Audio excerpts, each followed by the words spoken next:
ನಮಸ್ಕಾರ ಕರ್ನಾಟಕದ ಸಮಸ್ತ ಜನತೆಗೆ ಸ್ನೇಹಿತರೆ, ಮತ್ತೊಂದು ಗೃಹಲಕ್ಷ್ಮಿ ಅಪ್ಡೇಟ್ಗೆ ನಿಮಗೆಲ್ಲರಿಗೂ ಸ್ವಾಗತ. ಇವತ್ತಿನ ಈ ಒಂದು ವಿಡಿಯೋದಲ್ಲಿ ಗೃಹಲಕ್ಷ್ಮಿ 11ನೇ ಕಂತಿನ ಹಣ ಯಾವಾಗ ಬಿಡುಗಡೆ ಆಗುತ್ತೆ ಮತ್ತು ಯಾವ ಜಿಲ್ಲೆಗಳಿಗೆ ಮೊದಲು ಬಿಡುಗಡೆ ಆಗುತ್ತದೆ ಎಂಬುದರ ಮಾಹಿತಿಯನ್ನು ಈ ಒಂದು ವಿಡಿಯೋದಲ್ಲಿ ತಿಳಿದುಕೊಳ್ಳೋಣ. ಅದೇ ರೀತಿ 10ನೇ ಕಂತು ನಿಮಗೆ ಬಂದಿಲ್ಲವೆಂದರೆ ನಿಮಗಾಗಿ ಗುಡ್ ನ್ಯೂಸ್ ನೀಡಿದ್ದಾರೆ ಲಕ್ಷ್ಮಿ ಹೆಬ್ಬಾಳ್ಕರ್ ಅವರು. ಆ ಗುಡ್ ನ್ಯೂಸ್ ಏನು ಎಂಬುದನ್ನ ಈ ಒಂದು ವಿಡಿಯೋದಲ್ಲಿ ತಿಳಿದುಕೊಳ್ಳೋಣ ಬನ್ನಿ. ಅದಕ್ಕೂ ಮುಂಚೆ ಇನ್ನೂ ಯಾರ ನಮ್ಮ ಚಾನಲ್ಗೆ ಸಬ್ಸ್ಕ್ರೈಬ್ ಆಗಿಲ್ಲ ನೋಡಿ, ಬೇಗನೆ ಸಬ್ಸ್ಕ್ರೈಬ್ ಮಾಡ್ಕೊಳ್ಳಿ, ಬೆಲ್ ಐಕನ್ ಆಲ್ಗೆ ಇಟ್ಕೊಳ್ಳಿ. ಯಾಕಂದ್ರೆ ನಾವು ಯಾವುದೇ ವಿಡಿಯೋನ ಬಿಟ್ರೆ ನಿಮಗೆ ಮೊದಲು ಬಂದು ಮೆಸೇಜ್ ತಲುಪುತ್ತೆ. ಅದೇ ತರನಾಗಿ ವಿಡಿಯೋಗೆ ಒಂದು ಲೈಕ್ ಮಾಡಿ. ಮತ್ತೆ ಸ್ನೇಹಿತರೆ, ನಿಮಗೇನಾದರೂ ಗೃಹಲಕ್ಷ್ಮಿ ಅಪ್ಡೇಟ್ನಲ್ಲಿ ಪ್ರಾಬ್ಲಮ್ ಆಗಿದ್ರೆ ಕಾಮೆಂಟ್ ಮಾಡಿ. ಮತ್ತೆ ಸ್ನೇಹಿತರೆ, ಈ ವಿಡಿಯೋನ ಕೊನೆಯವರೆಗೂ ನೋಡ್ಕೊಳ್ಳಿ, ಯಾಕಂದ್ರೆ ಸ್ಕಿಪ್ ಮಾಡಿದರೆ ನಿಮಗೆ ಈ ವಿಡಿಯೋ ಅರ್ಥವಾಗಲ್ಲ. ಆದ್ದರಿಂದ ಈ ವಿಡಿಯೋನ ಸಂಪೂರ್ಣವಾಗಿ ನೋಡ್ಕೊಳ್ಳಿ, ಸ್ಕಿಪ್ ಮಾಡಬೇಡಿ. ಮತ್ತೆ ಯಾಕೆ ತಡ, ಈ ವಿಡಿಯೋನ ಸ್ಟಾರ್ಟ್ ಮಾಡೋಣ ಬನ್ನಿ. ಹೌದು ಸ್ನೇಹಿತರೆ, ಗೃಹಲಕ್ಷ್ಮಿ 8ನೇ ಕಂತಿನ ಹಣ ನಿಮ್ಮ ಖಾತೆಗೆ ಬಂದಿದೆ ಮತ್ತು 9ನೇ ಕಂತಿನ ಹಣ ಸಹ ಬಂದಿದೆ. 10ನೇ ಕಂತಿನ ಹಣ ಬಂದು ಗೃಹಲಕ್ಷ್ಮಿ 11ನೇ ಕಂತಿಗಾಗಿ ಕಾಯುತ್ತಿದ್ದಾರೆ ಎಲ್ಲ ಜನರು. ಅದೇ ರೀತಿ ಗೃಹಲಕ್ಷ್ಮಿ 10ನೇ ಕಂತಿನ ಹಣ ಕೆಲವಷ್ಟು ಮಹಿಳೆಯರ ಖಾತೆಗೆ ಬಂದಿಲ್ಲ, ಅಂತವರಿಗಾಗಿ ಗುಡ್ ನ್ಯೂಸ್ ನೀಡಿದ್ದಾರೆ.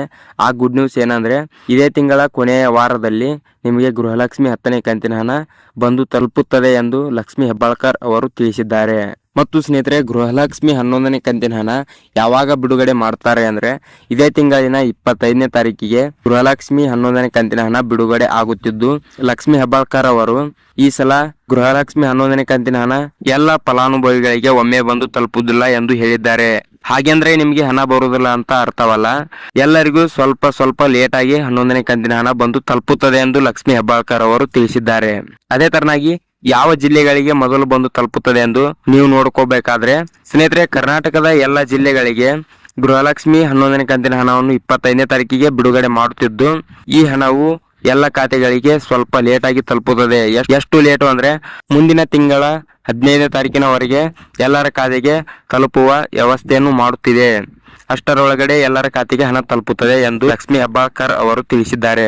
ಸ್ನೇಹಿತರೆ, ಇದಾಗಿತ್ತು ಇವತ್ತಿನ ವಿಡಿಯೋ. ಇದೇ ತರನಾದ ಗೃಹಲಕ್ಷ್ಮಿ ಆಗಿರ್ಬೋದು, ಗೃಹಜ್ಯೋತಿ ಮತ್ತು ಯುವ ನಿಧಿ ಶಕ್ತಿ ಯೋಜನೆ, ಇಂಥ ಹಲವಾರು ಯೋಜನೆಗಳಿಗಾಗಿ ಕರ್ನಾಟಕ ಸಿಂಧು ಯೂಟ್ಯೂಬ್ ಚಾನಲ್ನ ಸಬ್ಸ್ಕ್ರೈಬ್ ಮಾಡಿಕೊಳ್ಳುವುದರ ಜೊತೆಗೆ ಬೆಲ್ಲೈಕನ್ ಆಲಿಗೆ ಇಟ್ಕೊಳ್ಳಿ. ಯಾಕಂದರೆ ನಾವು ಯಾವುದೇ ಮಾಹಿತಿಯನ್ನು ಬಿಟ್ಟರೆ ನಿಮಗೆ ತಕ್ಷಣ ಮೆಸೇಜ್ ಬಂದು ತಲುಪುತ್ತೆ. ಅದೇ ತರನಾಗಿ ವಿಡಿಯೋಗೆ ಒಂದು ಲೈಕ್ ಮಾಡಿ. ಮತ್ತು ಸ್ನೇಹಿತರೆ, ನಿಮ್ಗೆ ಏನಾದರೂ ಪ್ರಾಬ್ಲಮ್ಸ್ ಆಗಿದ್ರೆ ಕಮೆಂಟ್ ಮಾಡಿ, ಅದರ ಬಗ್ಗೆ ಒಂದು ವಿಡಿಯೋ ಮಾಡಿ ತಿಳಿಸೋಣ. ಈ ವಿಡಿಯೋನ ಇಲ್ಲಿ ತನಕ ನೋಡಿದ್ದಕ್ಕೆ ಎಲ್ಲರಿಗೂ ಧನ್ಯವಾದಗಳು.